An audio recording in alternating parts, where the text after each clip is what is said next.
right. Looks like we're live there. We're live there.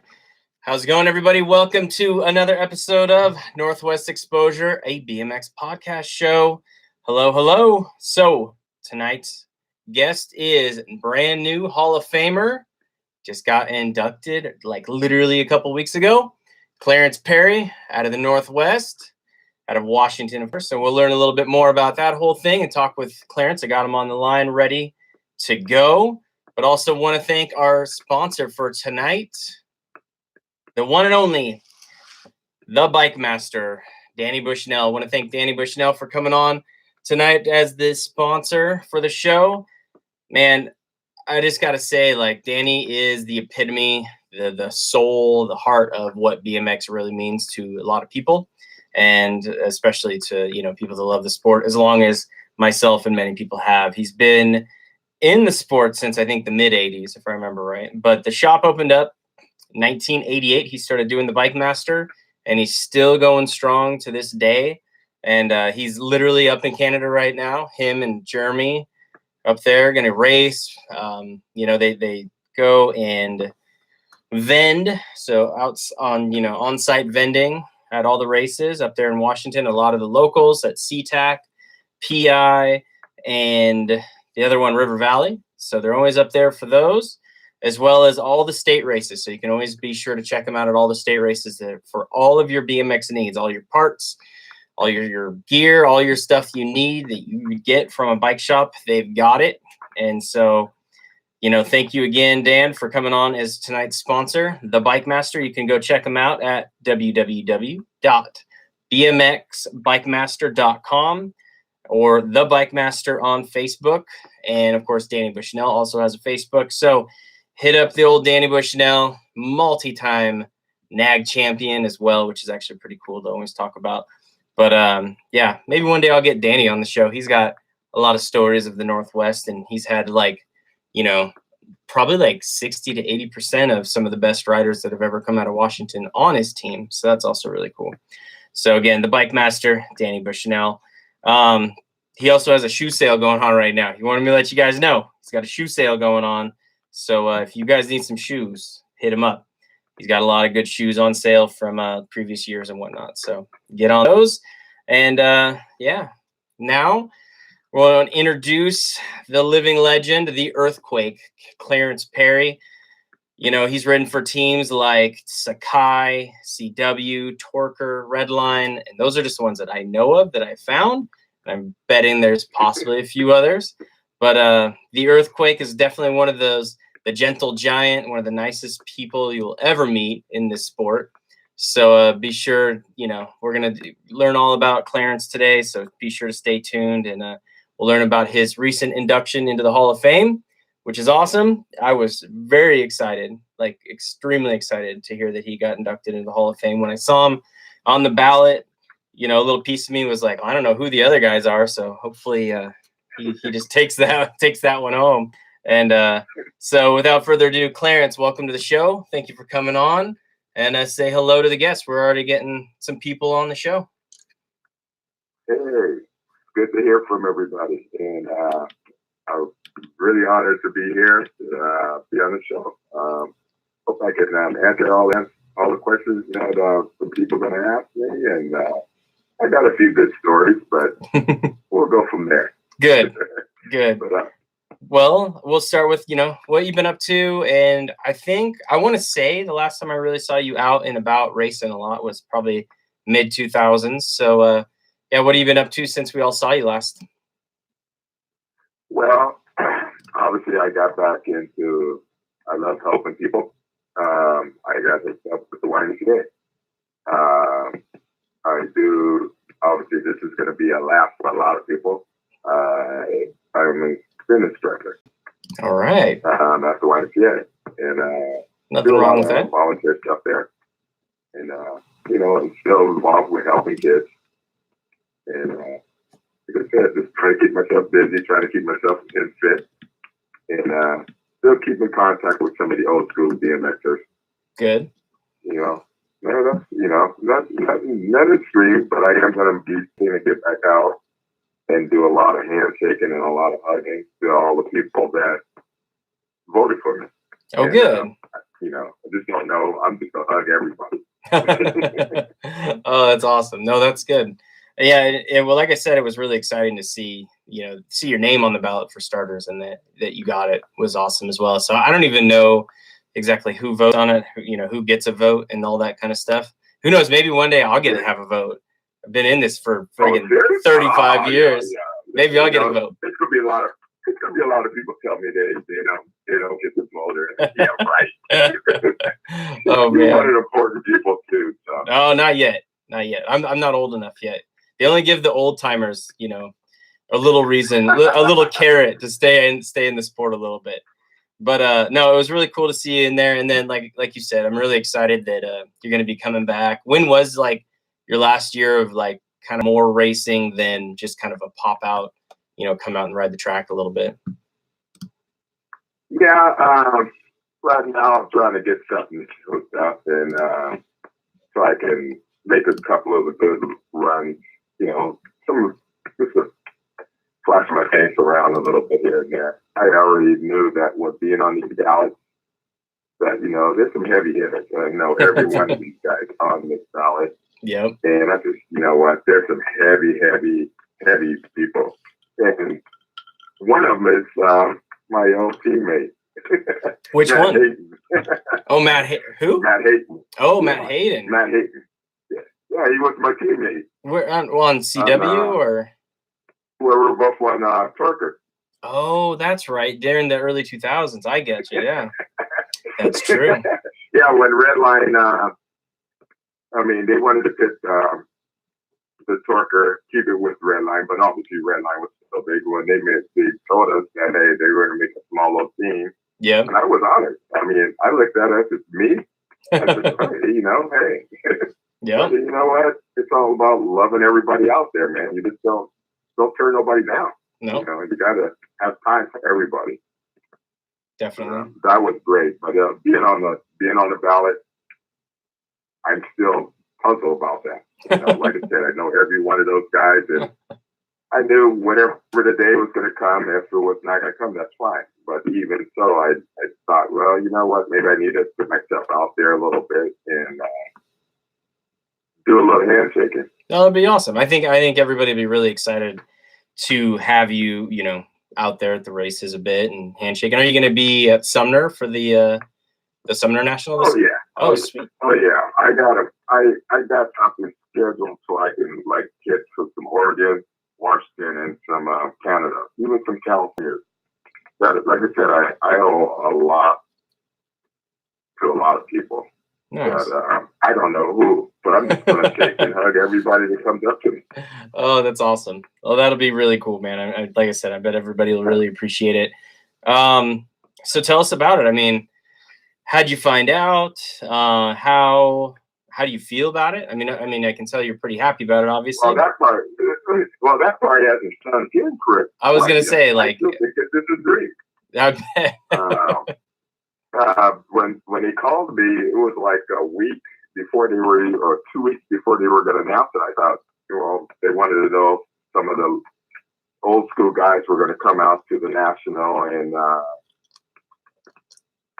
do a lot of shaking hands, and I was going to make that attempt to come out there anyway because I haven't seen a lot of people. I don't go on that media site that much anyway, but yeah, I could tell. My friend requested you 5 years ago on Facebook, so yeah, I go in there and peek around. Yeah.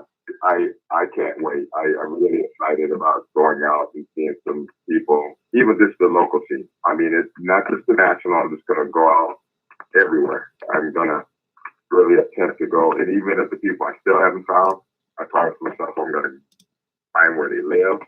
Nice. I got some plans to do something. Good, and, man. Like I said, it's all the people out there that voted for me. I just don't know. It's not enough words for them. I bet. But I love everybody. I know you. I always remember that too. Even as a younger kid, when you first popped back out in the kind of mid '90s and whatnot, and early to mid '90s, and how nice you were. I'll tell you a quick little story.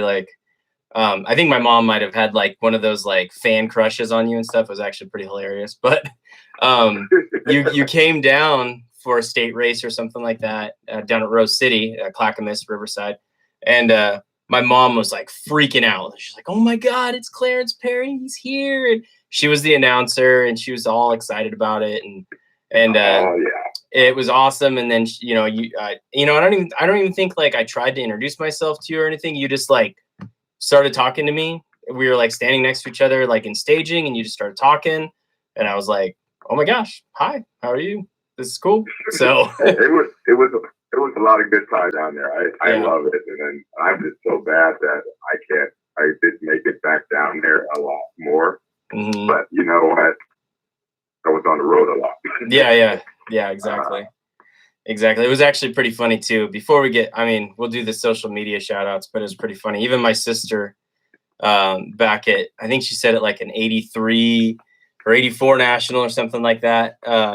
You'd given her your JT gloves and she was freaking out about it. And even again, like, she's 50, I think now. And she's like, "Oh my God, it's so cool that Clarence Perry's on your podcast." And it was pretty cool. So you were not only, you were like a family hero to my whole family, to be honest. So it's pretty cool.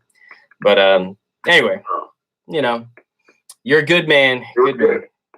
I tried to, even still today. I mean, like I said, it's just being nice. Just try to be nice. You can't. I mean, the people that were going underneath me, and I thought, well, shoot, growing up in a neighborhood that a lot of people didn't even know what a BMX track was alone. So you said, if I ever got up there, I thought I was just gonna give back and make sure I have time for everybody. And I love my sponsors because once I go through that, they gave me the key. They gave me the driver's seat. So, hey, if it's a kid coming and wanted to sit in the pit, we made it happen. That's good. That's good. So for those that maybe are from the Northwest and want to go to the Hall of Fame this year so that they could actually watch somebody from the Northwest be inducted in the Hall of Fame and be there for your big speech, that I'm sure you're a little bit nervous about, but where and when is the Hall of Fame this year for the Hall of Fame, party that they do every year?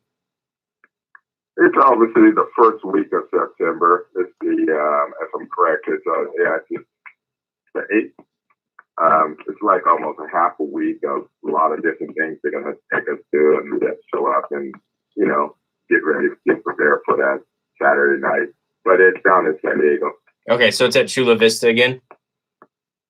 Down in San Diego. Yeah, San Diego, the Chula Vista track then? Yeah.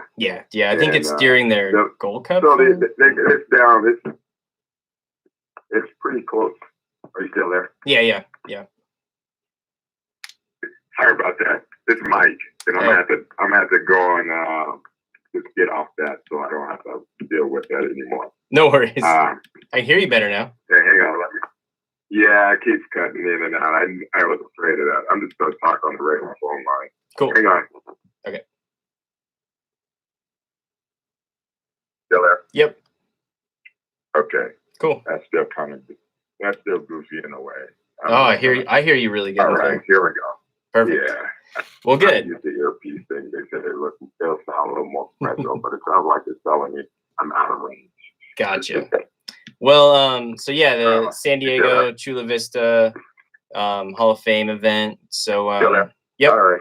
So sorry about this mess up. Sorry, Gary. Go ahead. No worries. So yeah, you'll be there, and it's kind of cool that they do a full. For those of you that don't know as well, they do a full like YouTube kind of live of the Hall of Fame on USA BMX and on their YouTube page. So be sure to check it out if you don't make it down to the Hall of Fame National this year or Hall of Fame event, however they're doing it. I don't remember. Sometimes it's at a Gold Cup final, sometimes it's Hall of Fame National, but it'll be down there that weekend. And again, congratulations. It's amazing that you're getting to be inducted into that and all that kind of good stuff. And I think the road ahead will be really fun for you to experience all that. So Oh yeah, you know what? Even like I said, I have to get out there a little bit more and let the little people and all the people, hey, just be yourself and Yep. don't give up.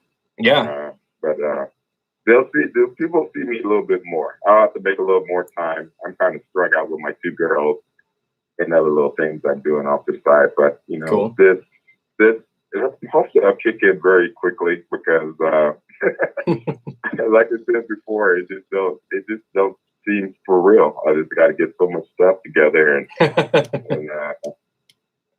just Well, it's real, try buddy. to do something. It's real and it's deserving. I mean, yeah, it's definitely deserving. It was a lot of fun going through and doing all my research and whatnot. And I of course knew you were on CW back then, but I of course was a little kid. But man, there's a lot of you back then, and you accomplished a lot, which we'll get into later on the show and whatnot. But yeah, you definitely were a force to be reckoned with in those late 70s and early 90s or early 80s and whatnot. And I think everybody knows it as well. So it's a big, cool thing.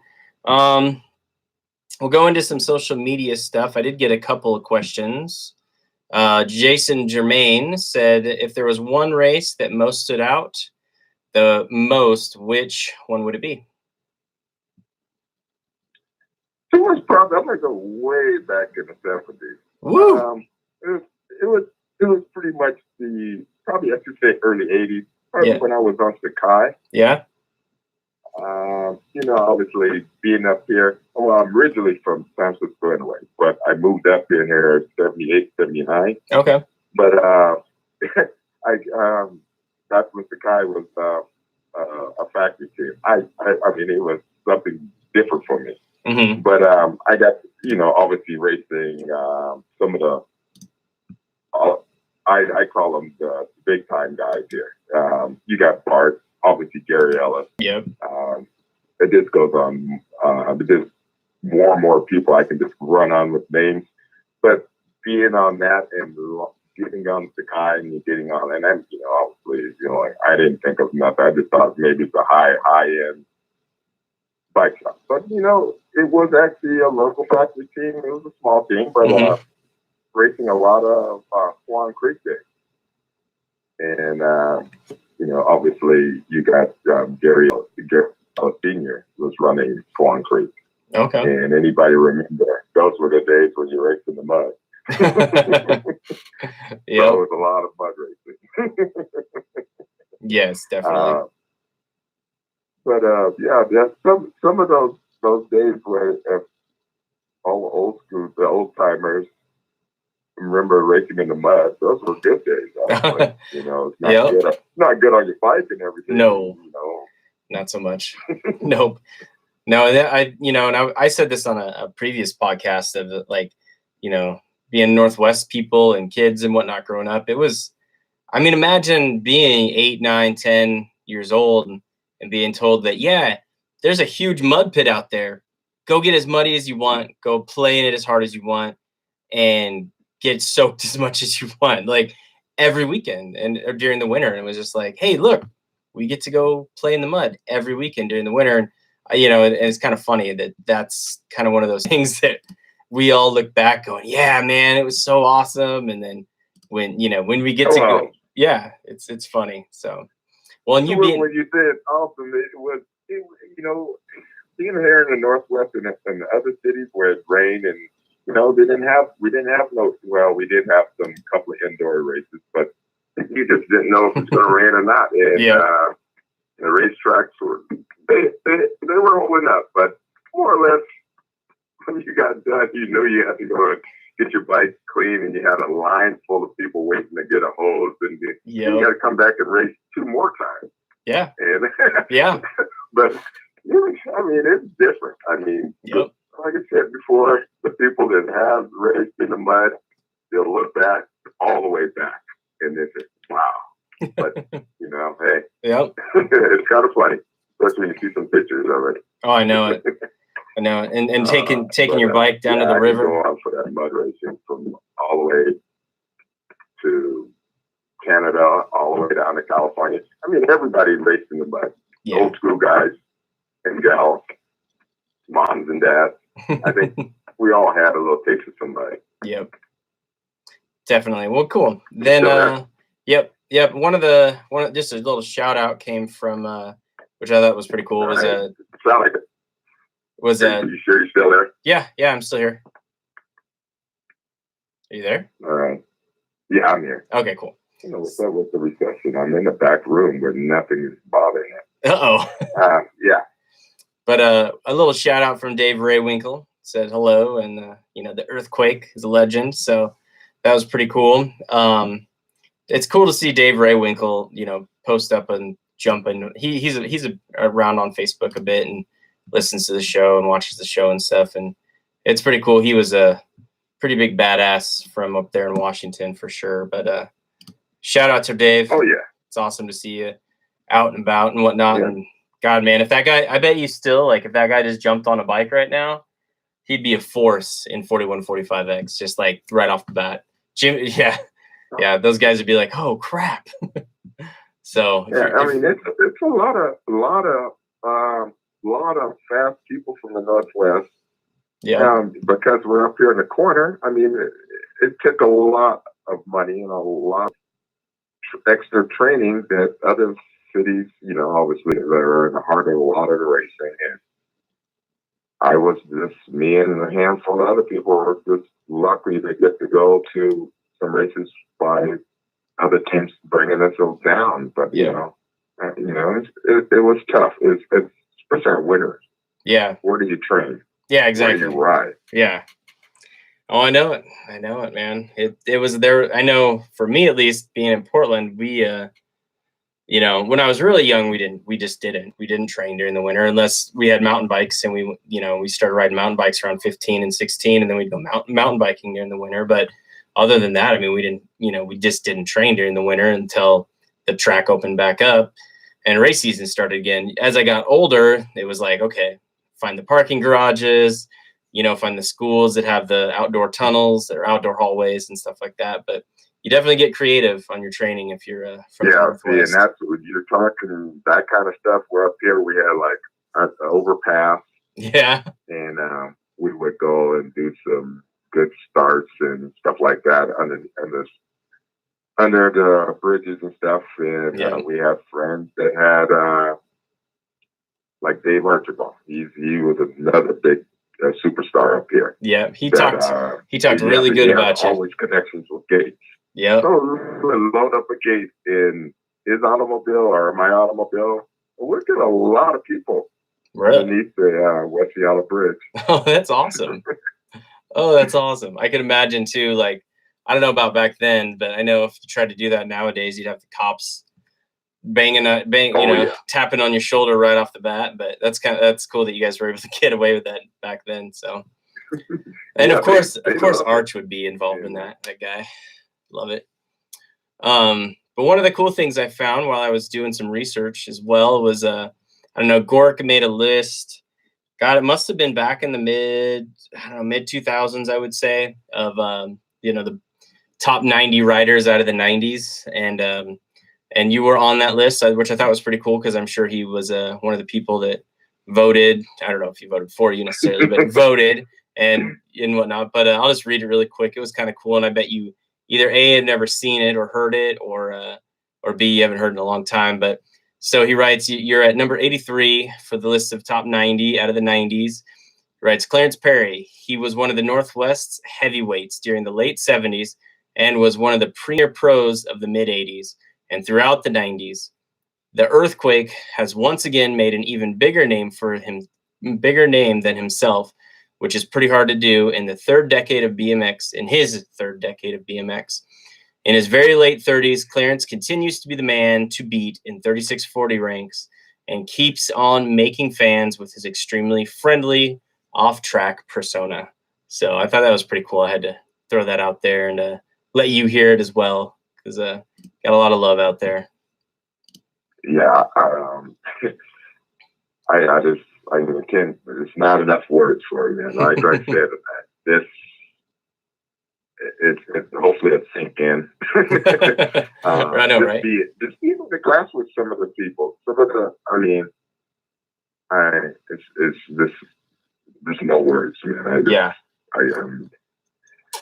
I'll have to let it hit me really quick to realize, you know what, it's, I have to give out a lot of love for a lot of people. That's cool. A lot of people. Yeah. Well, and it was kind of funny for me reading that, because I remember at that time when you came back and you were, I think you were riding on Redline and Torker, or both, or, you know, back and forth or whatever. And, yeah, and it was funny. Working for those guys. Yeah. Cause you were working for them at the time. And I don't know if I was either just about to turn pro or early 20s. And it was so weird because when you did that, you and Archibald were hanging out and traveling a lot. And Archibald was on BMX on the team with me at that time.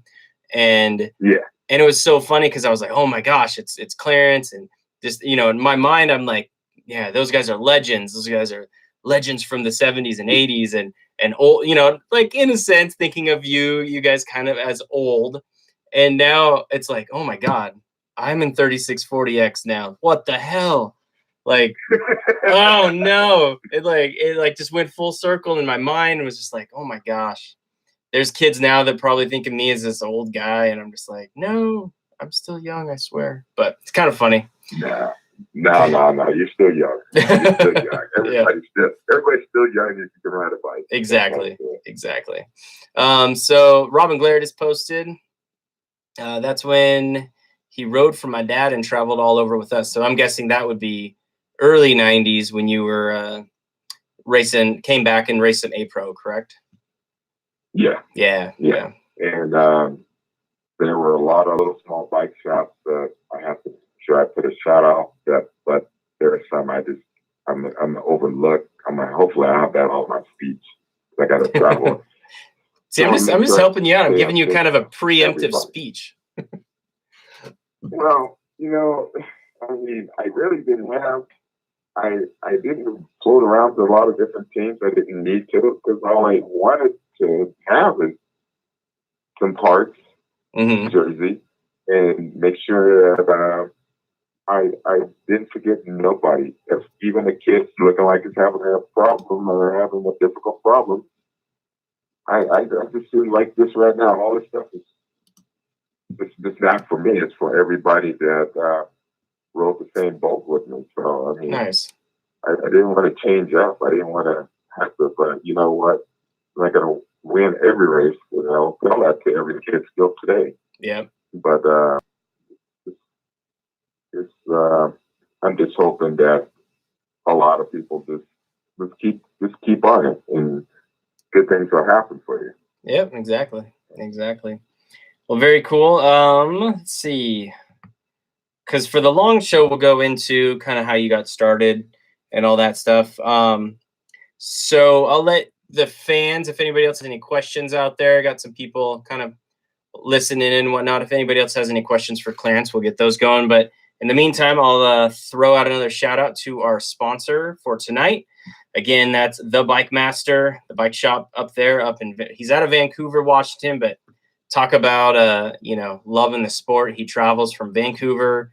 You know, he of course was originally from Seattle, but he travels up to the Seattle area all the time. Dan Bushnell, hitting up the local races on a regular basis, as well as all the state qualifier races. So be sure to check him out. That's the Bike Master. And also you can check him out at www.bikemaster or bmxbikemaster.com and the Bike Master on Facebook.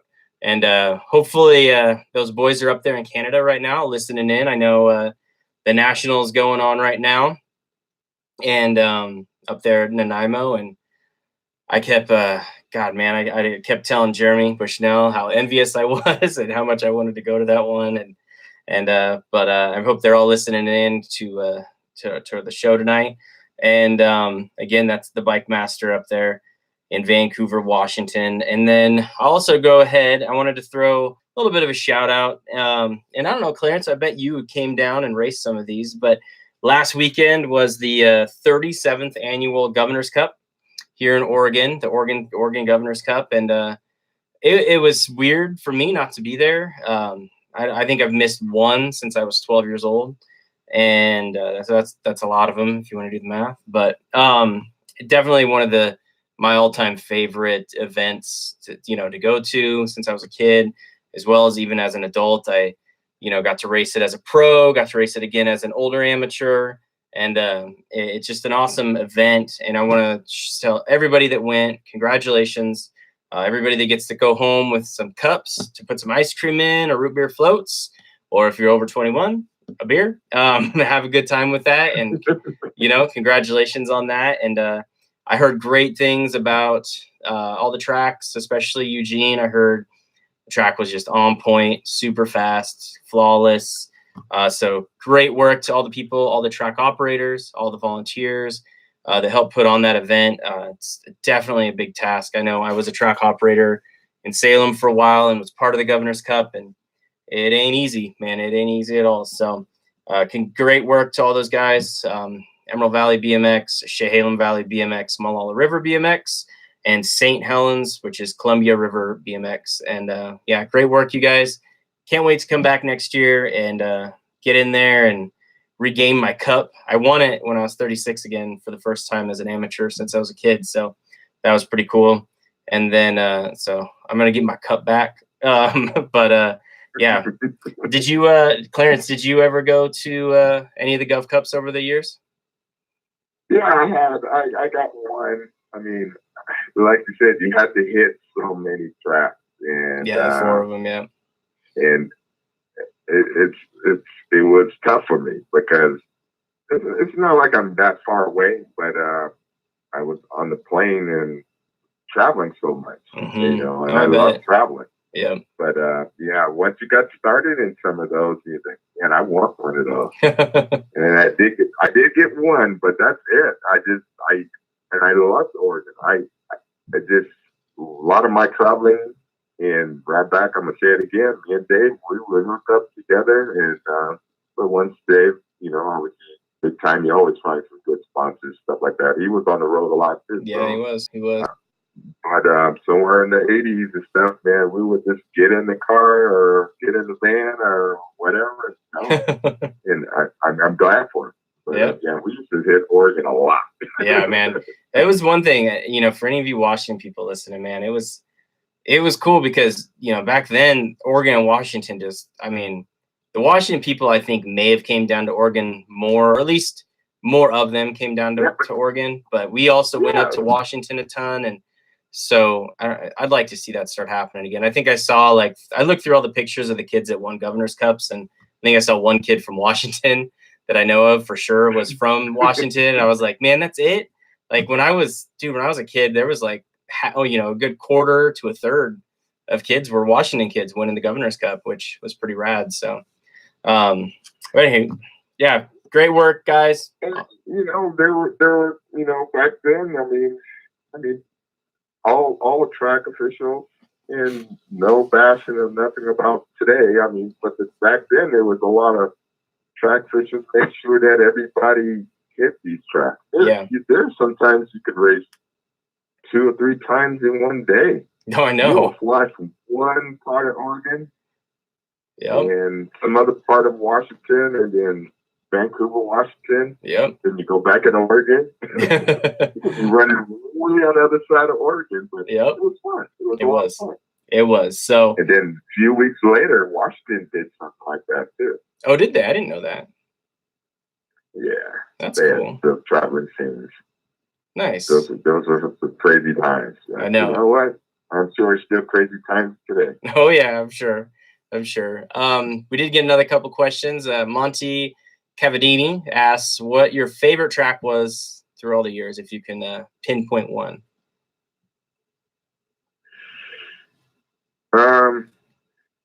Favorite track. Man, I have so many of them.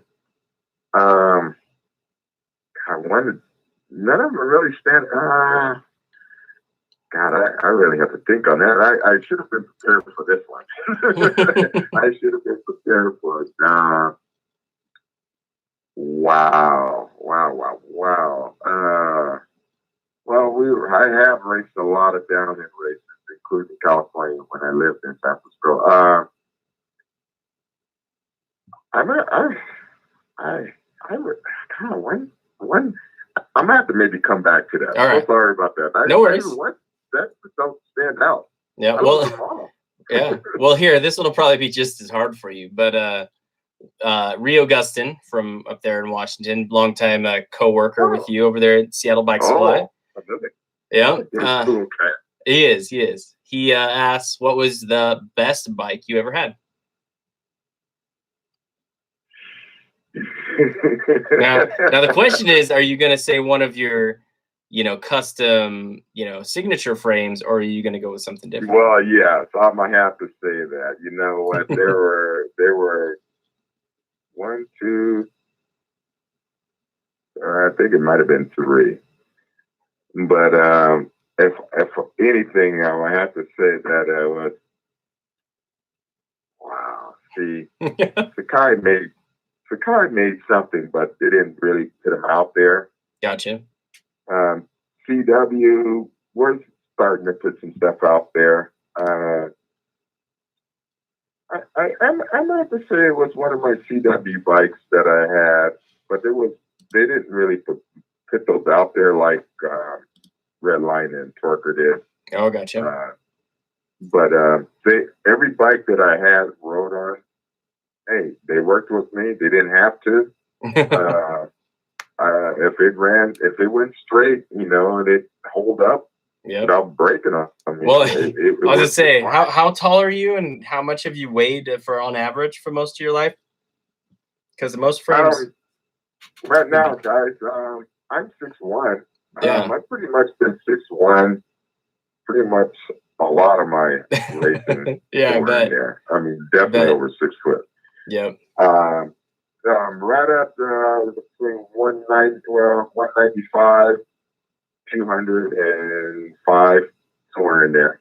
Yeah. So you want to have a little bit of meat on you, but you're conscious. I did a lot of that. Yeah. So I mean, I can't imagine the bikes back then. Underneath a 6'1" plus 200-pound teenage beast. You're talking chromoly bike. I know, man. Chromoly, 19-inch top tubes. Yeah. I got to hand it to all the guys that were over 6 foot from back then, and riding these bikes that most freaking 12 and 13-year-olds would ride nowadays, as far as size goes. So it's kind of hilarious that way. But well, yeah. So the CW then probably. Well, you did have a cool one with the TFL 24. That was the Clarence Perry edition. Is that right? They bumped that in after they had the 46. You know what? The 26 gold plated bike. Oh yeah. That's cool. I did see somebody had one of those, and they're like, "No way! Wow, no way!" But that's going way back there. That's yeah, it is. Don't let scare you the young people in. Yeah, right. Yeah, they were not really. They just pulled over the gold, and it was an awesome bike. But then the 24 came. That was better. I bet. The bikes just got faster. Oh yeah, no, definitely. We're still talking chromoly. Yep. Yeah, but at least it fit you a lot better, and you probably didn't feel like you were on a little baby bike. So. Well, that's where the 20-inch came in. When they start stretching them, they had to make them low. Because some of us were, we were over 6 feet. Yeah. If not 6 feet, the bikes have to start getting a little longer. Obviously a lot faster. You're closer to the ground with it. But I mean, all my sponsors worked with me. Every one of them. That's cool. They made the bikes comfortable for me that I didn't. So you know what? If we're gonna ride it, let's make sure that they ride perfect, and they're gonna be the same bike that I ride that's coming out of the box. That's cool.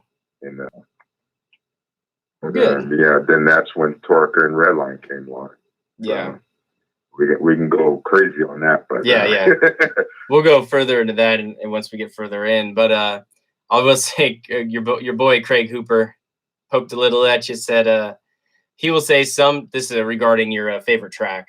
He said he will say some track that was flat with little jumps because Perry don't like leaving the ground. Because hey, I'm not gonna say I was an excellent jumper. I was horrible in that. I was pretty much one of those ones you just put a big old 40 148 teeth in the front and Oh my gosh. 16, some crazy gears. Wow. I was pretty much like a semi. Yeah, right. Well, Bubba Bond said, well-deserved, a class act, and I'm sure he's referring to your recent induction to the Hall of Fame. So that's pretty cool. I know that name too. Where's he from? Yeah, another good. Yeah, he's a big time. I follow him on. I'm gonna have to go roller skating with him.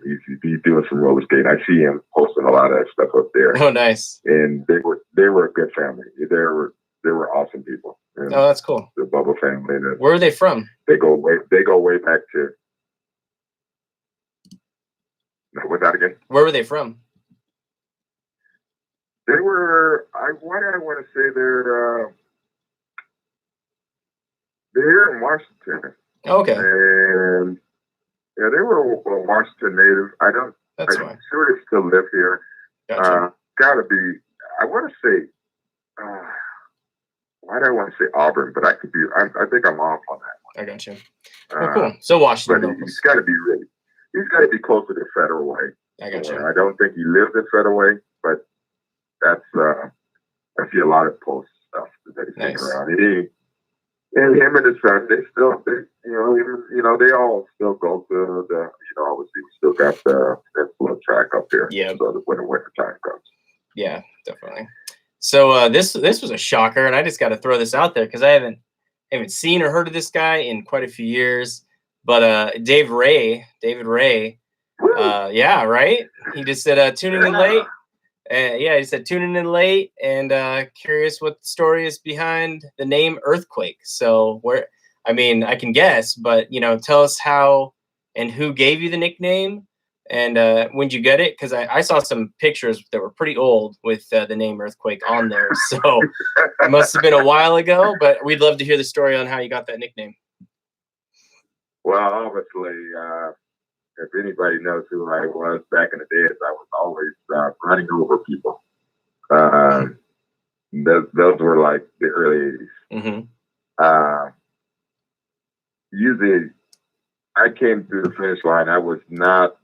I was pretty much thinking, what the finish lines are not as wide back then. Yeah. And I was a big cat, and somebody was in my way, and pretty much I would just seem like instead of slowing down a little bit to the finish line. I would pretty much wipe out half the staging pool there, and it just kept going and kept going. So the Enos family and the Ellis family ran the Swan Creek tracks, and it was starting to happen a lot there, not on purpose, but I would just come down there, and even if I don't crash there, I crash somewhere else. Spill it, some kind of trimmer or something. So it came along somewhere there, and it stuck. And I didn't think of it. And I was like, wow, what a nickname. Yeah, no, yeah. It could have been worse, but it worked out fine. Oh, that's awesome. Well, that's good. Well, and it's man. I can imagine. I mean, especially back then, because if it was early '80s, most of the time it was younger kids that were racing. So a very large grown man-sized kid smacking into the ground would be quite the tremor. So that's cool. Yeah, and I really didn't think I was that tall until I look back at some of the pictures today. I'm like, wow. Yeah. I guess I was a little taller than a lot of people, but you know what? The little people were just as fast and everything else. So if I had just a little bit more steam, I'm going to run somebody over, not on purpose, but I'll try to go off the track, and guess what? I'll get in the soft stuff and I'm flipping all over the place. And me and my bikes are just flying all over. And pretty much everybody will just get out of the way when I come around the corner. Oh, that's cool. That's good. That's good stuff. Dave Jacoby said the man is a legend. So just a shout out to Dave. He's of course, a long time Washington guy, BMX to see TM and whatnot. So that's kind of cool. Bubba Bond asked, how long did you work for Seattle Bike Supply? Let's see, 1, 2, 3, 4 years. Okay. Yeah, 4 years. Nice. And you know what? And it was an awesome place. I just thought, you know what? I want to be out in the warehouse and be with some of the friends that I worked out there. I just thought it was, going to be a part-time gig. It ended up being like, yeah, why not? I would have worked full-time there. And I also was working at the paper company. I'm a press operator. I'm still working there, still there today. Oh, that's cool. That's good. So I was really putting on 2 jobs and then being out there racing. Yeah, that's kind of ironic. You and Daryl both have been working at paper binding. Well, he works at book binding, but you work at paper pressing, which is kind of crazy to me because it just seems like books and paper are like disappearing from our world. And here you guys, and that's what it is. Yeah, we're like dinosaur road. I know, man, and you guys are still in the game and still doing it. So it's kind of cool and ironic. So, well, good. Almost 19 years. Oh wow, man! I wish, yeah. Not many. I don't think many people can say anymore that they've had a job for 19 years the way our economy is. So that's good stuff. Oh, this is kind of cool. A guy named Jake Youngblood, guy from Oregon, said building a bike right now in the garage. This is good inspiration. Thanks, guys. So that was really cool.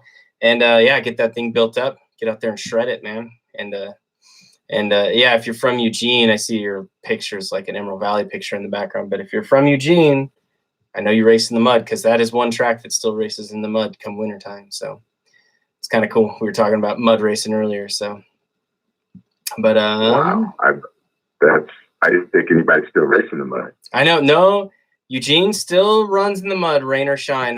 Eugene still does, and one of our tracks down here, Grants Pass, still does, but our tracks don't get that muddy down here. Our dirt's reject or crushed granite. And we don't really get muddy per se. Not like it was back in the northern half of the state. So and it ended up in Seattle. So yeah, Eugene still thrashes their bikes in the mud during the winter, which is rad to see. So keep it up, Eugene. Don't quit.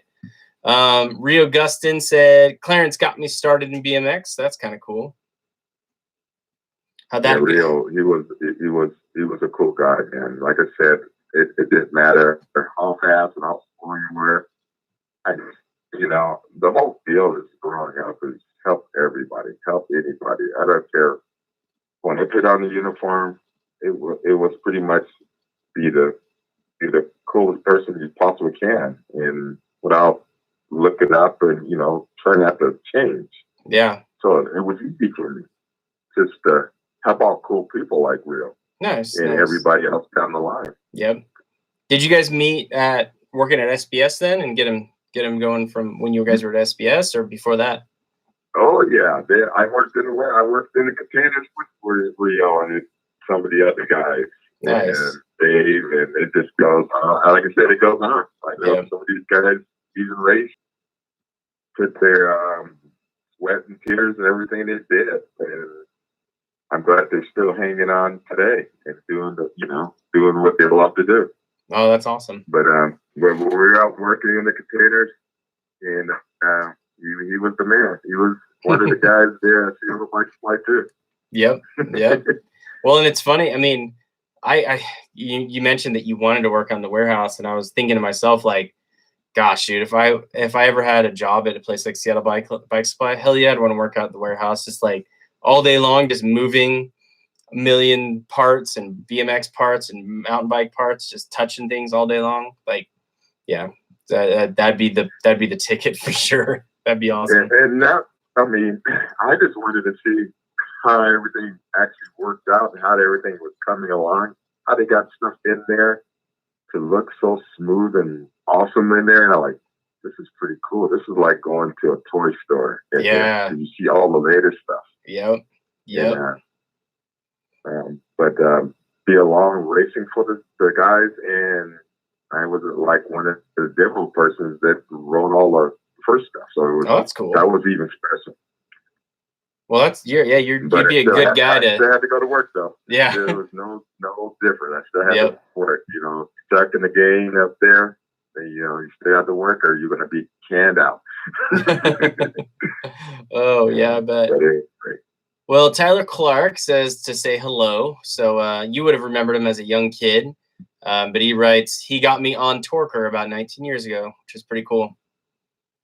Speaking of helping kids out, so Yeah, now he's 30. I think he's almost 36, or I forget now how old Tyler is. But yeah, see, and this is what's going to happen when I pop my face back out.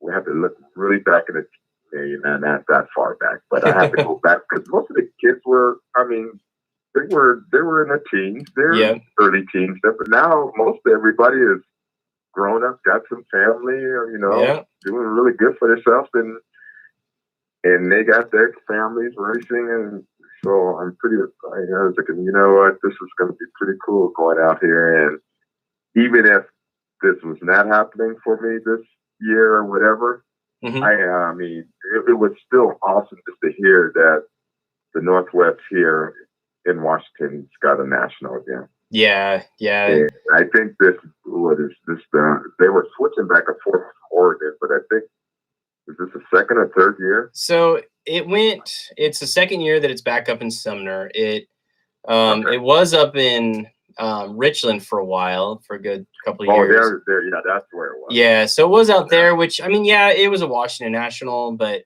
it didn't feel like Washington. Eastern Washington has a different vibe to it for sure.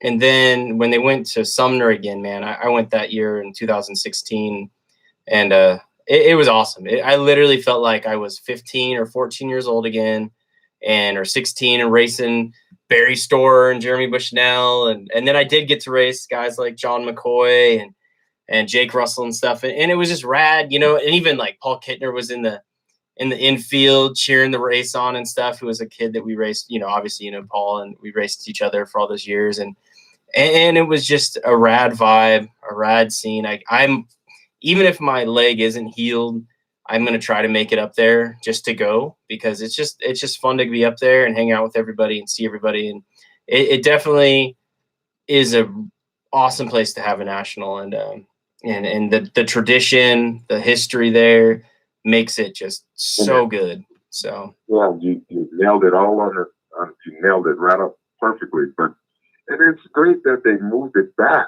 Yeah.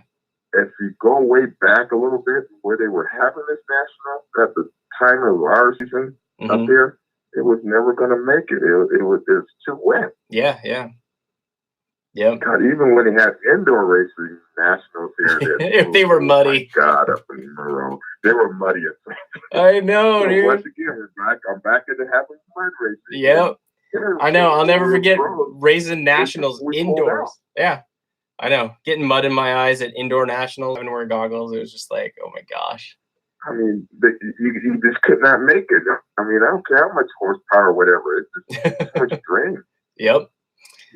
Yep. Well, let's see. So yeah, Tyler mentioned that, and Robert Cordoza asked if he's willing to come out and play with the boys in 56 to 60. Well, so Robert, you were a little late on the show, I bet, but Clarence is going to race a bit this year. He's going into Sumner.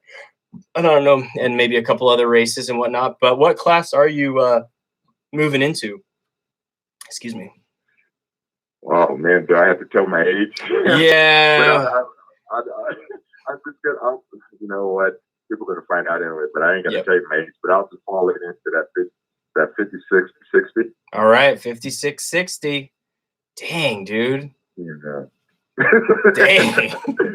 So. Oh wow. And I'm up there, and I'm thinking, wow. And I look back, and I'm like, wow, I got a lot of people underneath me kicking some serious blood out there. Like, ooh. Well, you're making me so curious. I have to I'm gonna look up at NAG points right now and see who's in that 56 to 60 and whatnot. Yeah, it's a lot of heavy hitters. I just got to see that. And I am looking for some kind of a challenge, but until then, I have to get myself more prepared. Yeah. I've been doing a lot of road bike riding.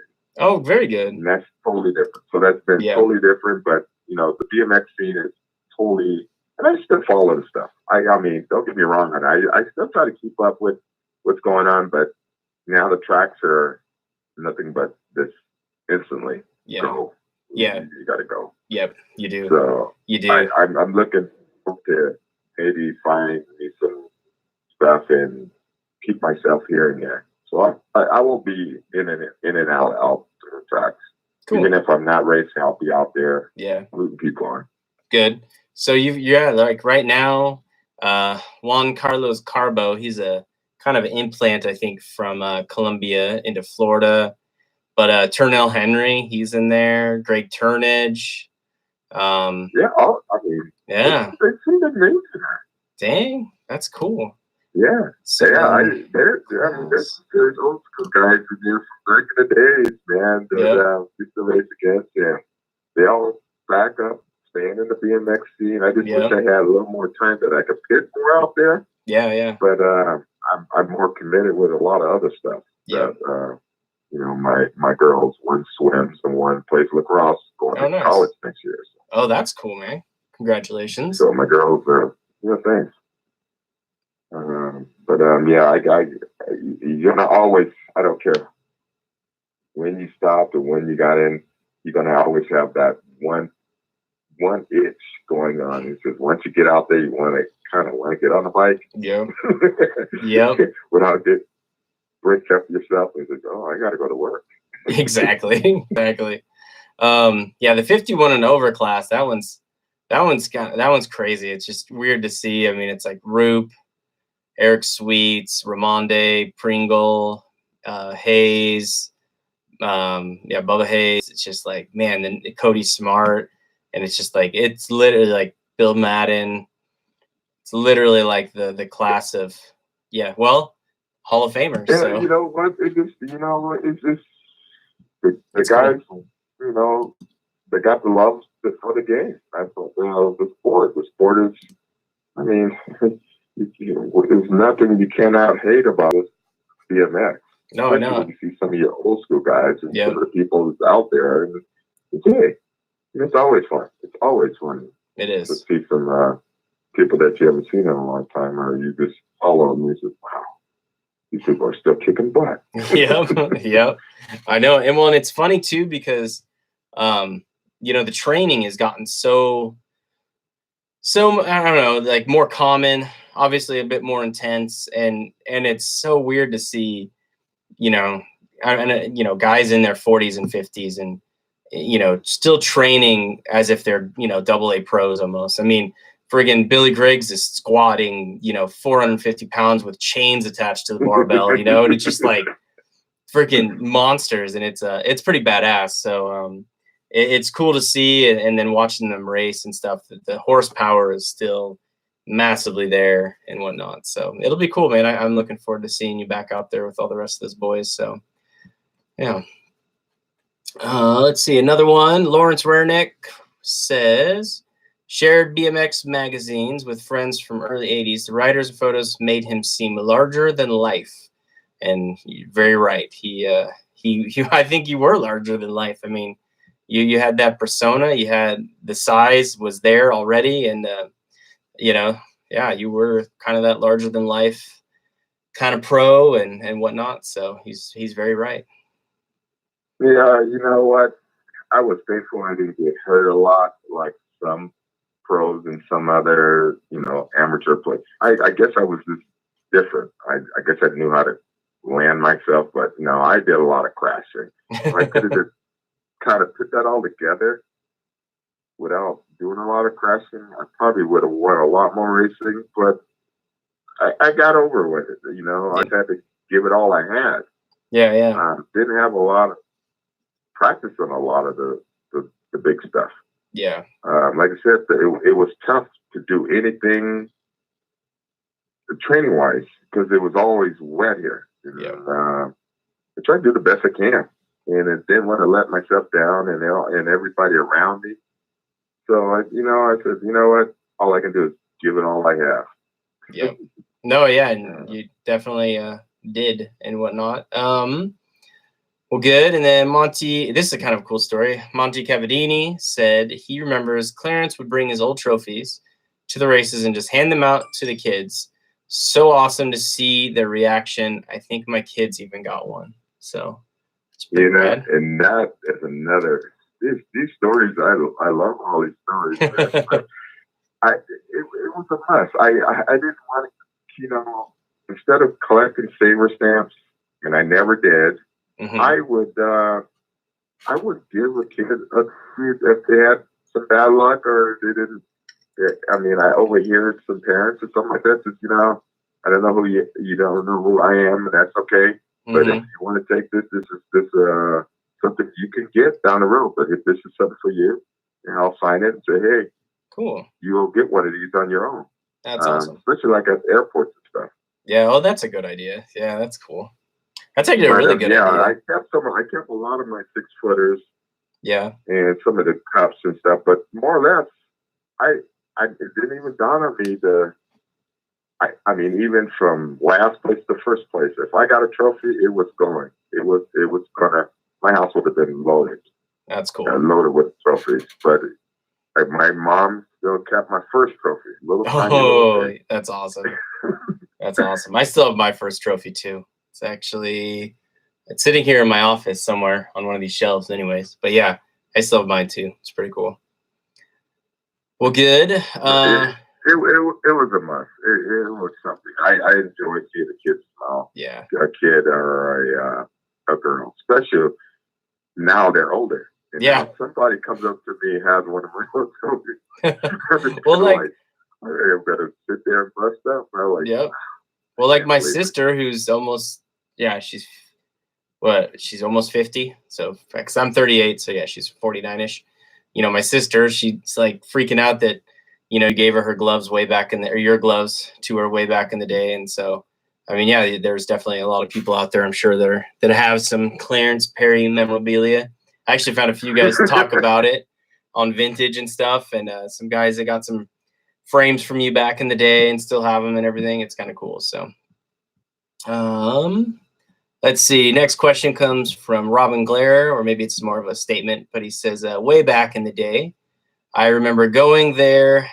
Maybe it was talking about something, but with my dad, like we were going to the grocery store. To SPS, grab a cart and walk the aisles, getting what Pops needed.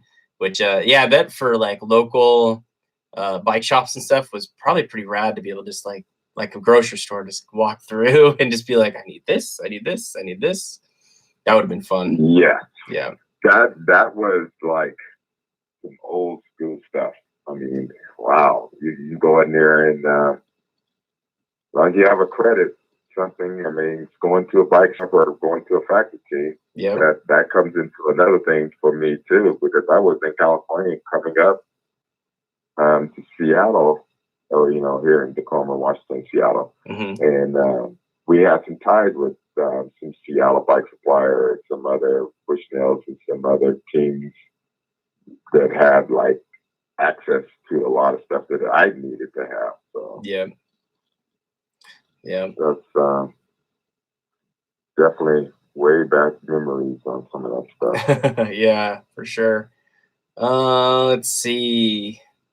Oh, that's kind of, let's see. Let's go to, a couple of people mentioned Turbo Harry Larry's in there. Turnage is in there, whatnot in class. But David Ray writes, oh, this is kind of funny. Yeah, talking about the age and longevity reminds him of the Tioga Randy Stumphauser commercial that they made. You probably would have missed it. You weren't probably paying much attention to BMX, but Randy Stumphauser, Donnie Robinson, I think it was Sam Willoughby, did a commercial, like Tioga commercial for 2043, and they all dressed as like old men and then talking about their old days in BMX and then racing BMX as old men and stuff. It was a pretty funny commercial. Actually, somebody needs to post that up again. That commercial was hilarious. So, yeah. I'm going to have to look up that one. Yeah, it's a Tioga made a commercial, and it's got Randy Stumphauser, Donnie, and I believe it was Sam in there. So, let's see. Craig Hooper says, I just have to say that Clarence was not only a great racer, but he is a great human, father, husband, and brother. I'm so proud of him and honored to call him a friend. The sport of BMX needs more Clarence Perrys, the ideal ambassador for both sponsors and the sport of BMX. He would give a kid the shirt off his back and always was there passing out stickers and giving everyone his time. His legend is so much bigger than just his racing. He is an inspiration on many levels. Very cool to say. Very true. Oh, yeah. There's a lot of love for the Hooper family. Yeah. So, I mean, there's a whole lot of love for that. I mean, thanks again on that, yes. just awesome. I Yeah. mean, it's something I love to do. Good. I mean, like I said at the beginning of this story, I had a chance from the Sakai's, the CWs, Red Line Torker. They gave me what I needed to do. It was give back to anybody that people having some bad luck. Yeah. I know I had it pretty good, and it was really good for me. Yeah. It was, but I also wanted to show that, hey, each one of these teams I was on, we really did care, all the way from novice all the way up, and even the beginners. There's just sometimes that some kids just didn't think they can actually go farther into racing. Mm-hmm. So I would bring them into the tent. Nice. And sit down and chat with. It was just something I love to do. I would do it all over again. I bet, man. I bet. Kind of cool. My brother even said 51 isn't old. I'm loving it. He's 52, I think now. So, let's see. This is pretty cool. Stu Thompson writes, one racer that was hard to move with an inside elbow. So apparently, if he had the inside on Clarence, even stomping Stu Thompson couldn't move Clarence Perry very easily. So, well, you know what, I probably lost the pedal, and Stu, he's the big legend of the whole sport. The dude, he's one guy you really can't really move. yeah. But these guys, these. I mean, it's kind of hard to believe that, you get to race against these guys and how fast they really, really are. And if you don't have your game on, you're just not going to be able to keep up with these guys long and try to bump them. Because they'll, before you know it, like, you'll be flying over the birds. They know what they need to do. Oh, yeah. Oh, Man, yeah, man. They're all classic guys, man. Everyone is a legend, guys, and even the old timers, old school guys. Yeah. Like I said, it's going to be good to get set up here and try to not take a run, but just to get out there and crank around the track with somebody. Definitely. Maybe even Stu will come out there and join you. Have you guys can wear some old Red Line jerseys together. Well, Roop is already on a lot of that stuff now. That's true. He is the guys up there in Red Line. Yep. You know what? I haven't reached out to them yet, and I have to see what I got to do first. Because I know they got some good stuff, and yeah, they do. But I won't put anybody underneath me. Yeah, go from there. That's good stuff. I just want to say, I'm not even gonna lie, I'm a little starstruck. I'm like, oh my God, Stu Thompson just posted on my podcast, and I'm gonna hold that in, just chill out, and be like, oh yeah, no big deal. So yeah, oh yeah, just the biggest, like you said, the biggest legend of legends. So no biggie. Yeah, he was the one. Yep. Oh yeah, he is, man. We see all that Red Line stuff back the days. Yep. Yeah, that's some classic stuff. Oh yeah, definitely. He wrote just now. He said, "Don't tempt me." So I don't know, man. Maybe a Eric Roop, Stu Thompson, and Clarence Perry showdown this year at some national. He will pull it off. He will pull it off. I'm sure that he's doing real good. He's still looking good and everything else. I'm trying not to, obviously I don't think I'm letting myself go, but he's been keeping himself in fit, and he's been out some nationals. Yeah. He's been doing this fine. I mean, like now you got some heavy hitters in that whole class. So yeah. Let's see. Oh man, that'll be awesome. I'll be there on the sidelines, ready to watch. So, let's see. Lawrence Renick wrote, "I always thought he was from SoCal, where I lived at the time. Never heard of the Northwest back then. How funny." Yeah, I mean, you rode for CW for so long. This was another thing too. Right out of San Francisco, I was not too far from Candlestick Park, but the Patterson brothers, and it goes on with some of the other teams that I think Panda, but the Patterson brothers and stuff. I was out of San Francisco. Yeah, I mean, I was pretty much And I was always in the back seat.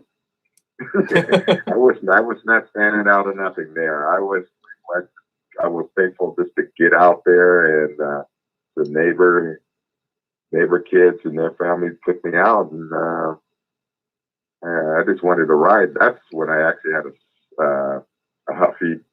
I got some more money. Got up to FMF. Gotcha. So that was one of my good Lumen. We're talking aluminum bikes now. Yeah. That's cool. Well, let's see.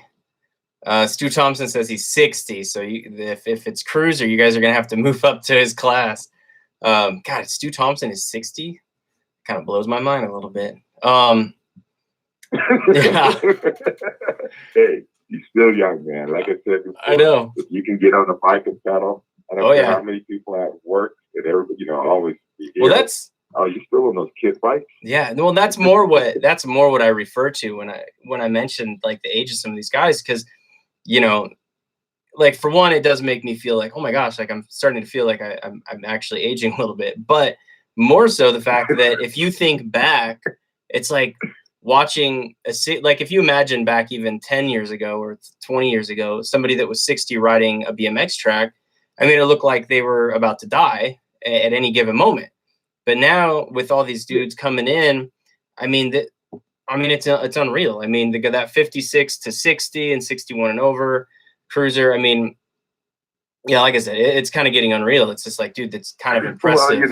Well, the fact is, what kind of shape, and you still gotta train, but you also peak right. Yeah, it just goes on from that. Yeah, and it's a lot easier to know what you need to do to get out to the racetrack. It just don't matter what group. Even the groups with the 61 and over, those guys are just as fast too. Yeah. But that fifth, what is it, 52? No, what is it? Well, the one goes before the 56 to 60. That class is just as big as, but all three of those classes, you look in them, there's 5, maybe 10 people there to win any day. But 56 to 60, that class is just completely got crazy. Yeah, it is. I know when you think about it, it's pretty amazing. Because it goes 51, 55 Cruiser, 56 to 60 Cruiser, and then 61 and over. So I'm just calling out, let's just do a 51 and over, and that way in class, you guys can all get on some 20 inchers and duke it out. That would be cool. Woohoo! I know you guys are like, no, I'm like, oh, moly, he's trying to break bones. I know, right? I know it. So, well, very cool. Let's see. I don't know if it doesn't look like much more chiming in is coming in on the podcast. If anybody wants to know, David Ray put the link to that Tioga commercial that they did with Donnie and Stumpy and whatnot. So, but yeah, so it was pretty cool. So what we're going to do is we're going to turn off the live feed here in a few minutes. But if there's anybody you want to shout out on the live feed, Clarence, now's your opportunity. And then after we shut off the live feed, we'll go into the longevity of the story and really get down to everything you did in your career and all of it, and really learn about, the whole process and what has taken you to being, inducted into the Hall of Fame now. So, if there anybody out there you want to shout out to or anything like that, Clarence? Well, right back, I have to say thanks for the whole CW squad. If Rogers is listening to it, I'm hoping I get to see you here, down there in Cal. Thank you so much for what you gave me and what you put me in this position. It's awesome. And, obviously my other sponsor, obviously I can't forget Chuck Hooper. Yeah. I'm sure I'll see him in the Real Life Squad, and Craig Hooper, obviously. Yeah. And everybody on that whole team up there in Seattle Bike Supply. And definitely can't forget everybody out there in USA BMX for having me. I mean, and everybody out there that's voted for me. Love you all. And I hope to see every one of you soon. And if I forgot everybody or forgot anybody else, well, you get another opportunity. Personally, too. Yeah. What's that again? You get another opportunity to thank people again when you do your acceptance speech at the Hall of Fame. So you get another chance to make it up. Yeah. Well, very good. Thank you guys for calling me and having me on. Of course, man. It was kind of funny because, I mean, I've got a list. I've got a list in my phone, and of all the people, and kind of a semi order on how I wanted to do them, but a list of all the people that I want to interview and whatnot for the show, and you were already on the list, and even when I did the one with Arch, he's like, you got to get Clarence on here, and I was like, well, he will be on, and then there you are getting inducted to the Hall of Fame, and I like 2 days later, I'm calling you up, being like, all right, dude, well, I know you haven't heard my voice, and we haven't talked for quite a few years, but you're on the show, buddy. You have to.